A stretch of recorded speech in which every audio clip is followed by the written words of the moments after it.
UPG, viralizando la educación.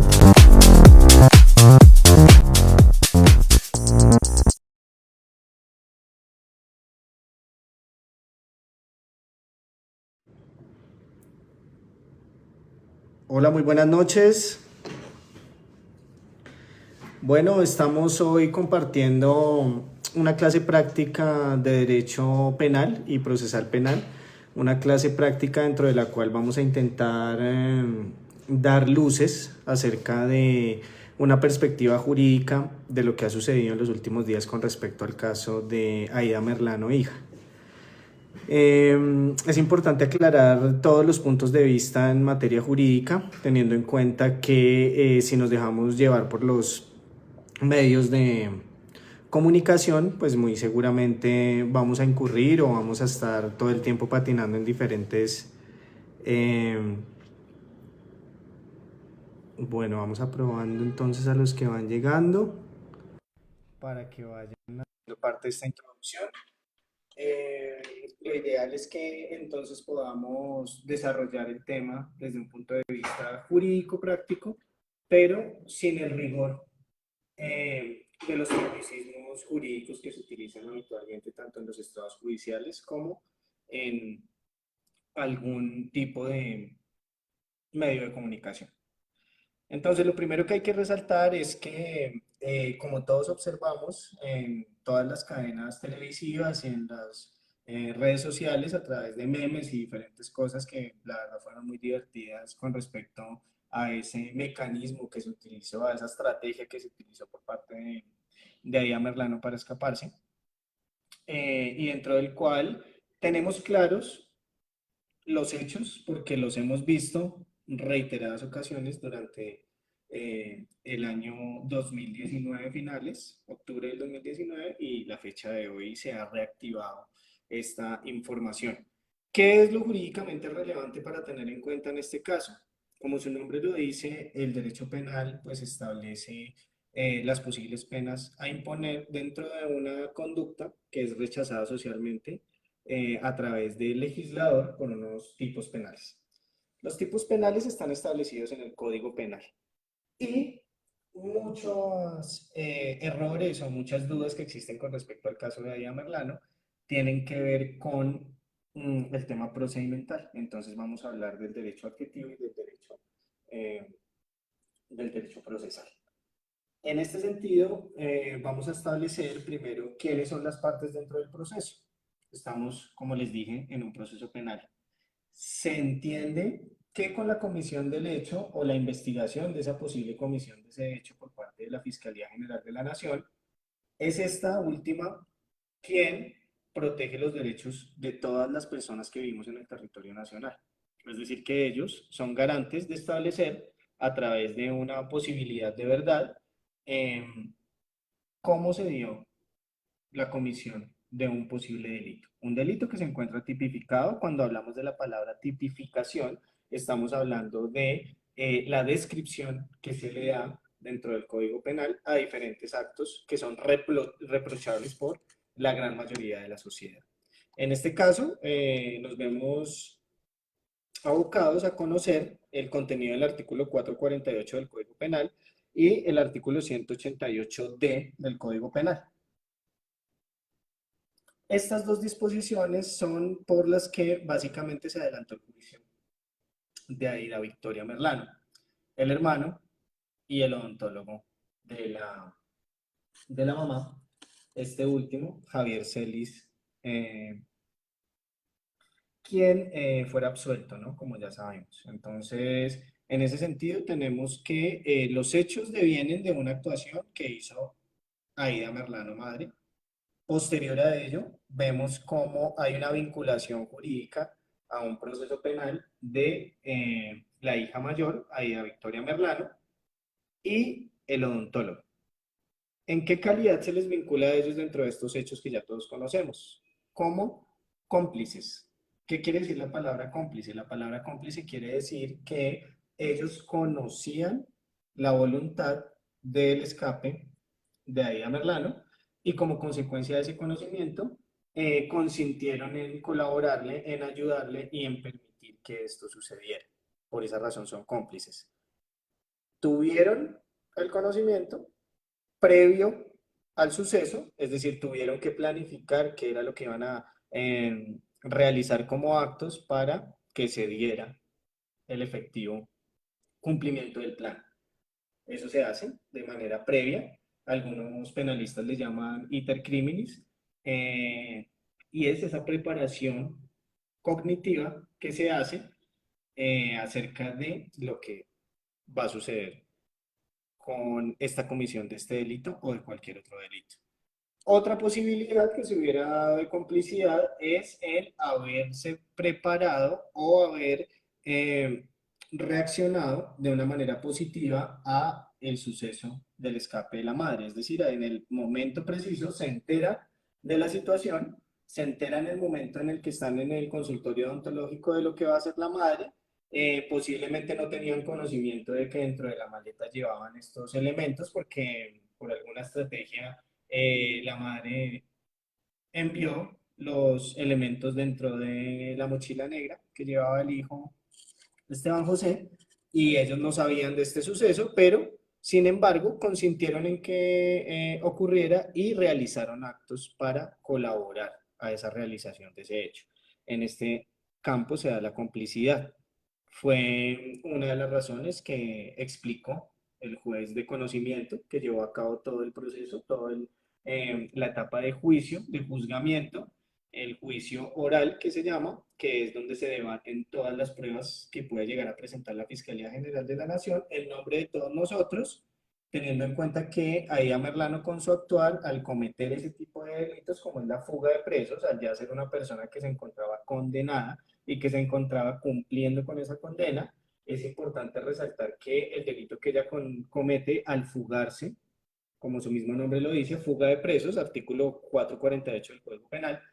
este delito afecta a la gran mayoría de la sociedad. ¿Por qué? Porque es una persona que tiene una condena, que es una persona que ha delinquido, que se pudo establecer a través de una sentencia judicial, que esa condena dio como un positivo, como un resultado positivo de una investigación dentro de la cual se pudo establecer que la señora Díaz Merlano había participado en compra y venta de votos, lo que después de su juicio y su condena, pues como ya todos sabemos en los medios de comunicación incluso lo aceptó. Entonces, ella se encuentra condenada por ese delito y como consecuencia de esa condena se encontraba privada de la libertad en la cárcel del Buen Pastor de la ciudad de Bogotá, de donde decidió, a través de toda esta estrategia escapista, poder poner en funcionamiento el delito de fuga de presos. Entonces, en ese sentido, es importante que se sepa que la condena que sufre la hija tiene que ver como consecuencia de que la Fiscalía General de la Nación pudiera probar a través de testimonios y básicamente a través de una prueba que digamos que se puede tomar como prueba reina, a pesar de que la labor de la Fiscalía General de la Nación fue bastante deficiente. Se le condena mucho a la Fiscalía General de la Nación tener muchos recursos económicos y tener muchos recursos técnicos e incluso en su recurso humano y que no hubiera desarrollado en debida forma el recaudo probatorio. Es decir, haber tomado cada una de esas pruebas. Existen métodos, existen técnicas, acabamos de ver los recientes escándalos de la Fiscalía General de la Nación, donde incluso se contrataba presuntamente a una prestigiosa universidad eh, de aquí de la capital para que hicieran actualizaciones en temas de procedimientos penales a los funcionarios de la Fiscalía y de los entes de investigación como es la SIGIN y el CTI. En ese sentido, ante esa voluptuosa infraestructura que tiene la Fiscalía General de la Nación, se le requiere que cada una de las investigaciones, independientemente de que sean personas famosas o personas que susciten muchísimos likes o muchísimos views dentro de sus diferentes redes sociales, sí es importante que todos y cada uno de los procedimientos que desarrolla la Fiscalía General de la Nación, además de hacerse con total transparencia, pues sean invertidos y puestos a disposición todas las herramientas y todos los recursos que tiene la misma. Y de este proceso en el análisis que vamos a ver que hace el Ministerio Público dentro de su sentencia, se critica mucho el haber permitido que se excluyeran pruebas de vital importancia para esclarecer aún más los hechos, como son los videos de las cámaras de seguridad. La mayoría de las imágenes que nosotros hemos visto en televisión han sido imágenes de cámaras de video. Si bien las cámaras de video, como su nombre lo dice, cámaras de video o cámaras de seguridad, son precisamente para ser utilizadas con este fin, con el fin de que podamos protegernos o dar aviso a las autoridades cuando existe una comisión de un delito o una comisión de algún tipo de situación o condición que nos afecta a nosotros como ciudadanos. Esas cámaras de seguridad tienen una condición para poder ser utilizadas de manera judicial, para que sean tenidas en cuenta como prueba dentro de un proceso penal. Y esto tiene que ver con la acreditación que se debe dar de esa prueba, revestirla, es decir, llenarla de todo ese manto de legalidad a través de un control previo y un control posterior. Este control previo y este control posterior es un aspecto netamente jurídico y procesal, pero es importante que ustedes detallen cómo va a ser que condenaron a Victoria Merlano sin los videos que nosotros todos vimos en televisión. Agregado a esos videos que nosotros vimos en televisión, cuando la mamá se desprende del tercer piso, cae, se sube a la motocicleta y emprende su vida, existen videos de cámaras de seguridad que se encontraban al interior del establecimiento de odontología, de la clínica odontológica donde se le estaba realizando el procedimiento a Ida Merlano. Esos videos fueron recaudados de manera irregular por la Fiscalía General de la Nación. Quiere decir que dentro del proceso, en el enjuiciamiento, se tuvieron que excluir esas pruebas. El juez, al ver que se había violado el derecho fundamental de intimidad, porque precisamente para eso se acude en control previo ante el juez de control de garantías, se realizan los actos para recaudar la prueba de manera legal sin afectar precisamente ese, ese derecho de intimidad o afectándolo única y exclusivamente en el sentido que le da el juez de control de garantías y solamente para el fin que él lo autorice, que debe ser el mismo fin para el que está solicitado por parte de la Fiscalía General de la Nación. Al no haber realizado estos actos previos y posteriores, quiere decir que esa prueba fue determinada como ilegal por el juez de conocimiento, es decir, el juez que condena a Victoria Merlano la condena sin tener todas las pruebas. Aún así, se encontró la posibilidad de probar que tanto a Victoria Merlano como Esteban José Merlano conocían del hecho que iba a suceder en ese consultorio odontológico. Y fue esta la razón por la cual condenaron a Ida Merlano. Asimismo, explicó dentro de su sentencia al juez de conocimiento cómo ella iba a ser condenada por el delito de uso de menor de edad para la comisión de delitos, lo cual puede ser agravado, como fue este el caso y como fue la solicitud de la Fiscalía General de la Nación en sede de audiencia de formulación de acusación. Todos estos son los pasos que tiene el procedimiento penal. Se vincula a una persona al proceso penal a través de una audiencia de formulación de cargos, una audiencia de formulación de imputación. Posterior a ello, dentro de la audiencia de formulación de acusación, la cual se lleva a cabo ante el juez, que va a conocer todas las pruebas, las va a dirimir, las va a debatir y luego, posterior a ello, va a emitir un concepto al cual se le denomina sentencia. A grandes rasgos, estos serían los pasos que llevó todo el proceso de ahí a Merlano. Tengas en cuenta un aspecto muy importante a evaluar dentro de la práctica jurídica, ya teniendo en cuenta el aspecto del litigio. ¿Qué quiere decir esto? Que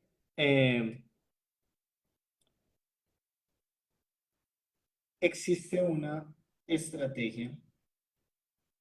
jurídica, siempre tiene que existir dentro del procedimiento esta posibilidad de generar una teoría del caso. Tanto la defensa como la fiscalía, dentro del principio de igualdad de armas, tienen la posibilidad frente al juez de conocimiento de plantear la teoría del caso. Es confuso establecer cuál sería la teoría definitiva del caso que se tuvo dentro de la defensa que ejercieron para Aida Victoria Merlano. ¿Por qué razón? Porque ella cambió de abogado, asesor jurídico, defensor en el transcurso del proceso. Pero digamos que lo que viene de la sentencia final y lo que se concluye del procedimiento es que, palabras más, palabras menos, los hechos jurídicamente relevantes hacen relación a la posibilidad de que los hijos de Aida Merlano pudieran ayudarla,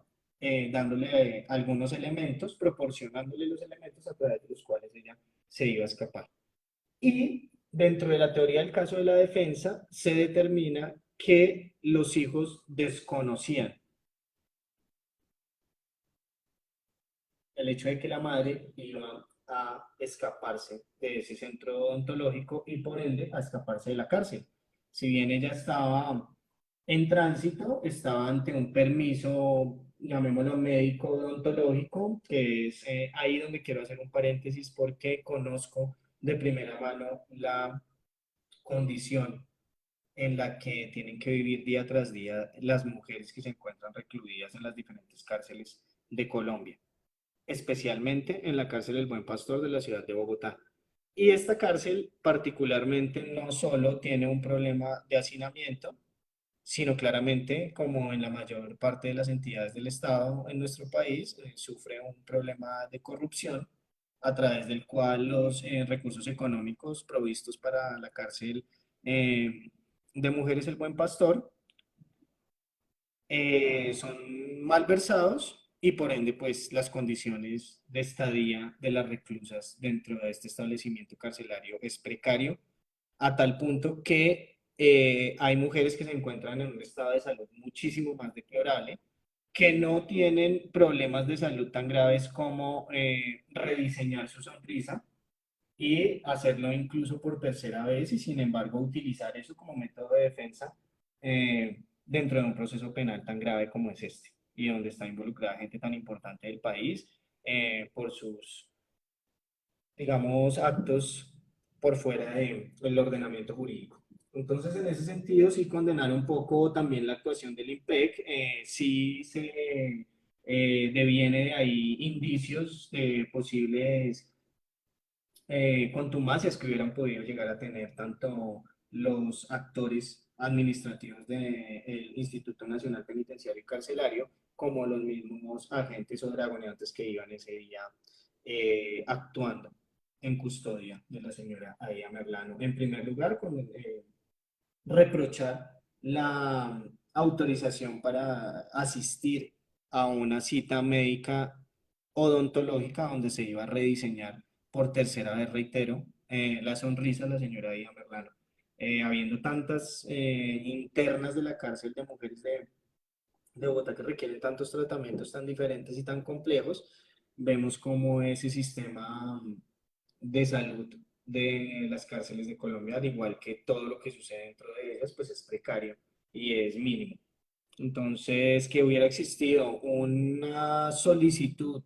de ir al odontólogo por parte de esta reclusa y que agregado a él hubiera sido autorizada por el director o la directora de la cárcel, ya tiene un contenido bastante diciente y que pone en tela de juicio el actuar de los entes administrativos, digamos en este caso específico,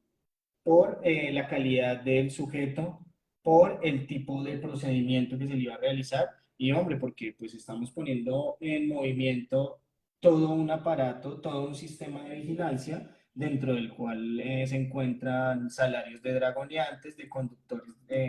del IMPEC especializados para esta labor en los diferentes vehículos, el uso del vehículo, el combustible del vehículo y pues el resto de personal que tiene que trasladarse con la interna para poder ser llevada a esta urgente cita médica. Para que agregado a ello, entonces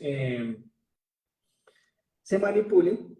la posición de los guardianes del IMPEC y a través de ellos sea imposible probar la teoría del caso de la defensa. No puede ser posible que dentro de un caso tan importante como este, en donde se tiene tanta información que deviene precisamente de esa actuación, no se utilice precisamente la declaración dentro del proceso de la misma Ella Merlano. ¿Qué sentido tiene que ella venga en este momento a Colombia cuando ya la hija ha sido sentenciada. Si bien la sentencia no está en firme y se encuentra apelada por los diferentes sujetos procesales, sí hubiese sido una estrategia un poco mejor haber llevado a la madre a que declarara dentro del proceso para poder corroborar la teoría del caso de la defensa. ¿Cuál era la teoría del caso de la defensa? La teoría del caso de la defensa era demostrar dentro del juicio que digamos, post-adolescente o simplemente la joven Aida Victoria Merlano y su hermano Esteban José Merlano desconocían las intenciones de la madre de fugarse. Desconocían que dentro de la maleta negra que llevaba el hijo, menor de edad, se encontraba un lazo y unos guantes a través de los cuales ella iba a poder bajar desde el tercer piso del consultorio hasta el primero. Y además, digamos que hubo un hecho que es indiciario del conocimiento, de la conducta de cómplice que tuvieran especial la hija, que es a la que nos estamos refiriendo, porque pues como ya sabemos el odontólogo, el señor Javier Celi fue absuelto, no se pudo probar que él tuviera conocimiento de que el hecho iba a suceder y sobre todo pues que hubiera consentido que eso sucediera en en el consultorio odontológico donde él se encontraba en ese momento. Entonces él queda por fuera. Absuelto, a mi modo de ver, desde una perspectiva probatoria acertada por parte del juez de primera instancia y sentencia que quedó en firme para él porque el abogado de la defensa no apeló y el Ministerio Público también estuvo de acuerdo con la decisión que tomara el juez de absolverlo. Entonces, en ese sentido, dejamos por fuera de la discusión y de la explicación a Javier Celi. Además, porque incluso para él en la acusación se había solicitado ser acusado por el delito única y exclusivamente de fuga de presos. Él no estaba teniendo ningún tipo de vinculación al uso de menor de edad y mucho menos agravado, como fue el caso de Aida Victoria Merlano, que por esto es que se le sube la pena. La pena inicial para el delito de fuga de presos encontramos nosotros dentro del Código Penal en su artículo 448 que eh, estaríamos frente a una pena de 6.66, 12 años, de 4 a 12 años. Entonces, teniendo en cuenta la existencia de agravantes, partiendo del máximo de la pena a imponer por el delito principal, que era fuga de presos, vemos como al unir, al existir eh, probatoriamente el delito de uso de menor de edad, para la comisión de delitos, pues existe un aumento representativo en la pena. Sin embargo, sabemos que la pena fue de 7 años. Teniendo en cuenta pues el aspecto probatorio, el juez consideró partir del primer cuarto en el que podía imponer la pena, y por esta razón digamos que la pena queda por debajo de los 8 años, quedan 7 años. Y esta es la razón por la cual se exageró en algún momento acerca de la posible pena imponerle a Aida Victoria Merlano. Hay que decir que ella se sintió condenada a 17 años antes incluso de que se le diera el fallo, solamente con la diligencia de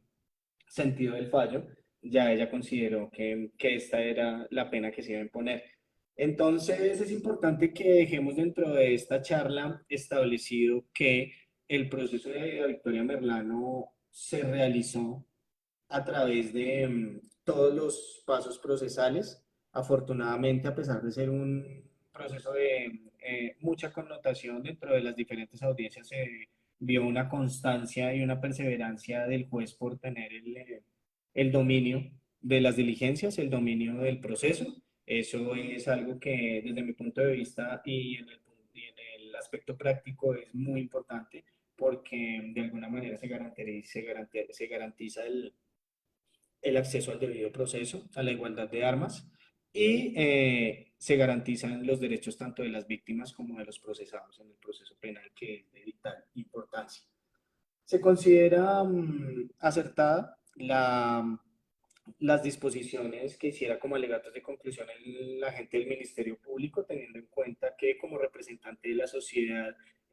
lo que debía propender, teniendo en cuenta el tipo de delito que se había cometido, era en la sana impartición de justicia, en términos de sana crítica y en términos de una valoración probatoria adecuada, apropiada, en conjunto y teniendo en cuenta todos y cada uno de los elementos. Entonces, en ese sentido, dejar la claridad de que los hechos jurídicamente relevantes, después de haber tenido un marco teórico muy grande dentro del proceso penal que corresponde a esta señorita, luego vimos cómo se circunscribió todo única y exclusivamente al círculo de probar